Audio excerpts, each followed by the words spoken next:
সমাজকে দুর্নীতিমুক্ত করার লক্ষ্যে 2004 সালের 21 নভেম্বর প্রতিষ্ঠা করা হয় দুর্নীতি দমন কমিশন দুদক।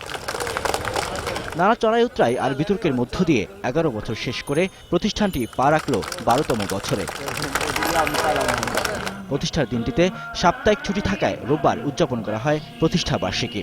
সেগুনবাগিচায় দুদকের প্রধান কার্যালয়ে জাতীয় পতাকা উত্তোলন ও কেক কেটে আনুষ্ঠানিকভাবে কর্মসূচির উদ্বোধন করেন কমিশনের চেয়ারম্যান মোহাম্মদ বদিউজ্জামান। এরপর আলোচনা সভা হয় জাতীয় নাট্যশালায়।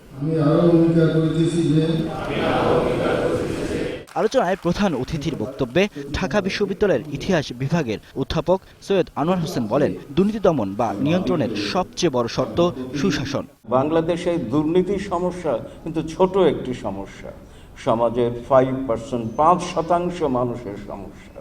এই 5% সমস্যা সমাধানের জন্য আর 95% যদি ঐক্যবদ্ধ হয় এবং তাদের মধ্যে সদিচ্ছা থাকে, তাহলেই আমার মনে হয় এটি সম্ভব হবে দুর্নীতিকে নিয়ন্ত্রণ করা। এর আগে দুদক চেয়ারম্যান বলেন, সরকারের কর্মকাণ্ডের সমালোচনা করে ট্রান্সপারেন্সি ইন্টারন্যাশনাল বাংলাদেশে দেয়া বক্তব্য সঠিক নয়।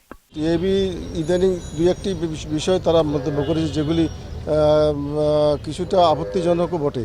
টিএবি থাকতে পারে, আমি সেটা কোনো অসুবিধার তো কিছু দেখি না। সারা বিশ্বব্যাপী ট্রান্সপারেন্সি ইন্টারন্যাশনাল কাজ করছে। রিয়াজ সুমন, 21 টেলিভিশন, ঢাকা।